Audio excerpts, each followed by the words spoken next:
পিসির রাজত্বে, পিসির রাজত্ব, আমার পিসির দল, আমি সেকেন্ড ইন কমান্ড হব, এটা হওয়ার জন্য বিরাট কোনো কর্মকৃতিত্ব কারোর আছে বলে আমি বিশ্বাস করি না। Second in command in making, তাকে একটা কষিয়ে থাপ্পড় লাগিয়েছিল, তারপর সেই ছেলেটির কি হয়েছিল আর জানা যায় না। তৃণমূলকে তো ঠিক রাজনৈতিক দল বলা যায় না, বহু রাজনৈতিক দলের একটি সমাহার, একটা পলিটিক্যাল গ্যাং, যারা পাচারটা যাদের মূল রোজগার।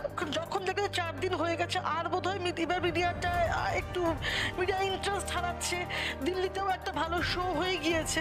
আমদানির যে মেয়েটি, সেই মেয়েটিও তো বাংলার মেয়ে ছিল, হনলুর থেকে তো আমদানি করার মেয়ে নয়। উনি তো অ্যাকচুয়ালি ভাইদেরকে চাকরি দিয়ে দিয়েছেন, তাই উনি ভেবেছেন যে খেলা ঘুরে গেছে, খেলা হয়ে গেছে। নমস্কার, আপনারা দেখছেন বিবিধ নিউজ। বিবিধর বৈঠকখানায় আরও একটি বিশেষ সাক্ষাৎকারের পর্ব নিয়ে আবার আমি চলে এসেছি অহনা, এবং বিবিধর বৈঠকখানায় আজকে আমার সঙ্গে বিভিন্ন রাজনৈতিক বিষয় নিয়ে কথা বলবার জন্য রয়েছে বিজেপি কর্মী সুদীপ্তা রায়চৌধুরী। সুদীপ্তাদি, বিবিধ নিউজে তোমাকে স্বাগত জানাই।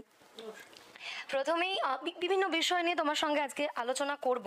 বর্তমান রাজ্য রাজনীতি যে জায়গায় চলছে, যেখানে আমরা দাঁড়িয়ে রয়েছি, সেখান থেকে বলা যেতে পারে যে রাজ্য রাজনীতি এখন বিভিন্ন বিষয়কে কেন্দ্র করে একটা আলোচনার একদম কেন্দ্রবিন্দুতে রয়েছে, বিভিন্ন বিষয় ঘটছে। আমি প্রথমেই রাজভবন চলোর যে ইস্যুটা চলছিল, যেটা শেষ হয়েছে, রাজ্যপাল দেখা করেছেন এবং শোনা যাচ্ছে রাজ্যপাল তারপরে তাদেরকে কথা দিয়েছিলেন, অভিষেক বন্দ্যোপাধ্যায়ের কথা অনুযায়ী তাদের যা দাবি দেওয়া সেটা শুনে কথা দিয়েছিলেন যে তারা রাজ্যপাল দিল্লি যাবেন এবং তাদের টাকা মেটানোর ব্যবস্থা করবেন, এবং সেই কথা মতো দেখা গেল রাজ্যপাল দিল্লি পৌঁছে গিয়েছেন। এবং তৃণমূলের নৈতিক জয় বলেই এই রাজভবন চলো কর্মসূচিকে এই মুহূর্তে বলা হচ্ছে, প্রত্যেকে তাই মনে করছে। তুমি কি মনে করছো, কি বলবে? প্রথমে এই বিষয়টা জানতে চাইবো। হ্যাঁ, অর্থাৎ এর থেকে এস্টাবলিশ হলো একটা সত্য, যে রাজ্যপালের সঙ্গে তৃণমূল যে যুদ্ধ খেলাটা খেলছিল, সেটা আর বাস্তবে কোথাও এক্সিস্ট করছে না। রাজ্যপাল তাহলে ওদের দাবিকে মান্যতা দিয়েছেন, ওদের দুদিনের যে নাটক চলেছে সেটাকে চা মিষ্টি সহযোগে শেষ করেছেন, যদিও নাকি চা মিষ্টি উনি খাননি, সেটা জিম করেন বলে। কিন্তু যা হোক, তিনি দেখা হয়েছে, কথা হয়েছে, এবং ওদের দাবি দেওয়া অনুযায়ী ওদের বক্তব্য নিয়ে উনি দিল্লি গিয়েছেন। এবার বিষয়টা তো ছিল কিছু সামান্যই, একটা খুব পপুলার হিন্দি গানের মতো, জুতে দো পয়সে লো, কাগজ দাও পয়সা নাও। কাগজটা দিতে পারোনি, ওয়ার্ক ইন প্রগ্রেসটা বোঝাতে পারোনি, তাই পয়সা নেই, পয়সা পাওয়া যাচ্ছে না। এখন রাজ্যপাল যদি সেই বিষয়টাকে কোনোভাবে সমস্যার সমাধান করতে পারে, তৃণমূলের জয় হোক, তৃণমূলের জয় হলে বাংলার মানুষের জয় হবে, আমরা বাংলার মানুষের জয় চাইছি। কিন্তু তৃণমূল তো নিজেরাই নিজেদেরকে গাড্ডা খুঁড়ে একের পর এক চাকরি প্রার্থীরা বসে রয়েছে। আসল সমস্যা যেগুলি পশ্চিমবঙ্গে, সেইগুলো থেকে মুখ ঘোরানোর জন্য এই যে রাজ্যপালের দপ্তরের সাথে 2 দিন ধর্ণা চললো, এর বিষয়টা আমার চোখে পুরোটাই বর্তমান যে সমস্যাগুলি বাংলার আছে সেগুলোর থেকে নজর ঘুরিয়ে নিয়ে অল ইন্ডিয়ার ক্ষেত্রে কিছুটা আলো কিনে নিয়ে আসে, যে অল ইন্ডিয়া খেতাবটা চলে গিয়েছে সেটাকে বাইব্যাক করার একটা প্রচেষ্টা, আর নিজেকে রাজনীতিতে প্রাসঙ্গিক করা, মমতা বন্দ্যোপাধ্যায়কে বাদ দিয়ে। অর্থাৎ এখন কালীঘাট নয়, আমাদের ক্যামাক স্ট্রিটকে মাথায় রেখে চলতে হবে, এইটাই হচ্ছে মূল উদ্যোগ। এবং সেই উদ্যোগটা ওদের দল কি বলছে সেটা ওরাই জানে। কিন্তু ধরুন আপনি যেটা বলছেন, অর্থাৎ রাজভবন চলো এই কর্মসূচিতে ওরা যে রাজ্যপালের সঙ্গে দেখা করার জন্য 4 দিন ধরে চালিয়েছে, 5ম দিনে রাজ্যপাল তাদের সঙ্গে দেখা করেছে, তো কি বলতে, মানে ইঙ্গিতটা কি করছেন? যে তাহলে কি বলছেন যে রাজ্যপাল তাদের সঙ্গে ইচ্ছা করেই, মানে পুরো ব্যাপারটা প্ল্যান্ট, এটা কি কোনোভাবে বলছেন যে ইচ্ছা করেই তাদেরকে টাইম দেয়নি বা দেখা করেনি, যাতে ধর্নাটা চলুক, এটা চাইছিল, এরকম কিছু না? প্রথম থেকে রাজ্যপালের দপ্তর থেকে বলা হচ্ছিল যে আমরা কথা বলতে প্রস্তুত। ওরাই রকমারি, ওরাই বিষয়টাকে টেনে চুইংগামের মতো লম্বা করছিলেন, করে তারপর যখন দেখে 4 দিন হয়ে গেছে আর বোধহয় এবার মিডিয়াটা একটু মিডিয়া ইন্টারেস্ট হারাচ্ছে, দিল্লিতেও একটা ভালো শো হয়ে গিয়েছে, তখন ওরা বিষয়টাকে নিয়ে ওরা গেলেন। রাজ্যপাল তো প্রথম থেকেই যারা দিচ্ছিলেন কথা বলতে, ওরা ওখানে বসে থেকে একটা বেশ খবরে থাকতে। কারণ আর একজন মাথায় রাখতে পারো, যখন ওখানে এই পয়সার দাবিতে বসে রয়েছে, তার অনতি দূরত্বে কিন্তু আরো কিছু মানুষ তাদের নৈতিক দাবি নিয়ে বসে রয়েছে। সেই দাবিটা কি? চাকরির দাবি, এবং সেই দাবির বয়স 1000 দিনেরও ওপর।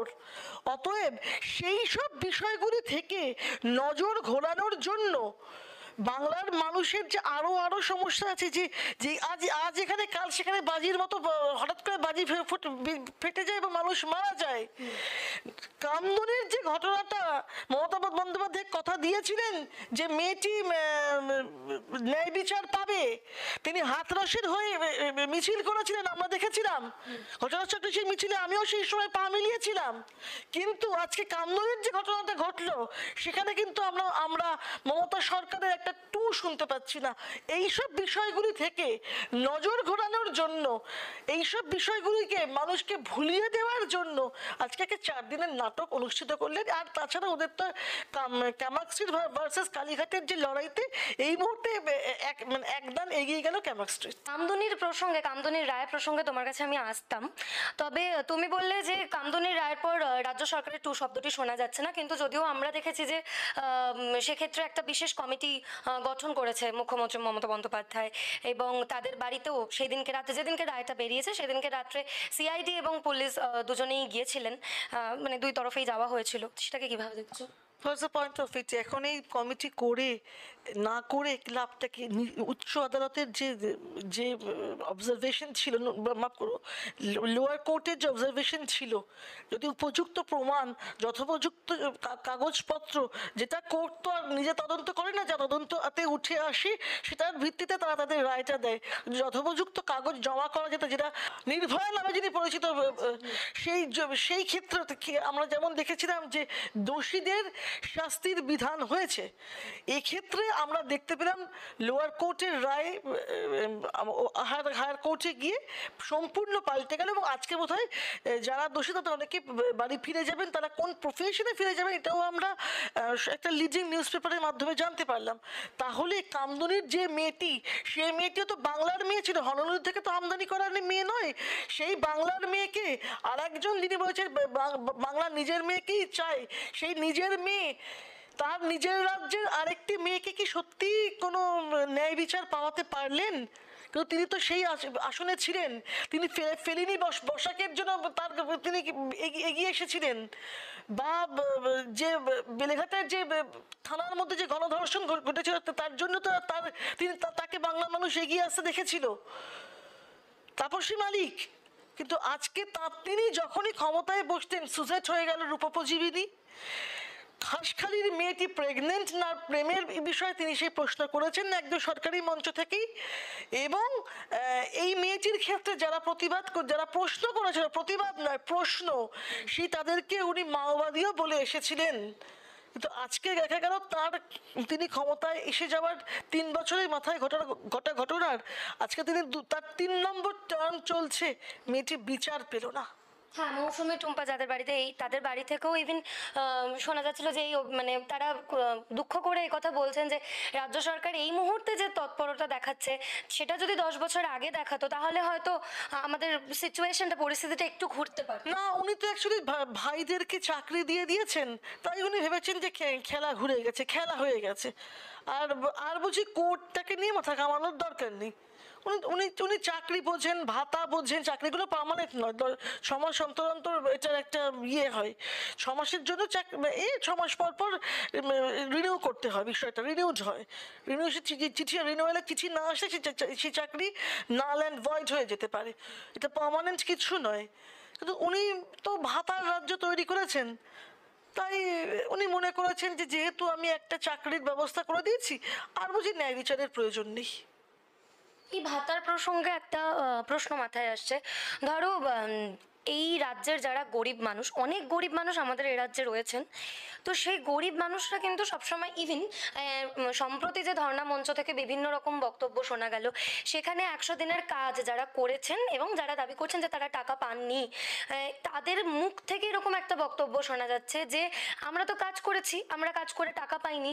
মমতা বন্দ্যোপাধ্যায় যদি আমাদেরকে যে প্রকল্পগুলো চলছে, এই বিধবা ভাতা না দিত, লক্ষ্মীর ভান্ডার না দিত, তাহলে আমরা খেতাম কি? রেশনের চালটা যদি না দিত তাহলে আমরা খেতাম কি?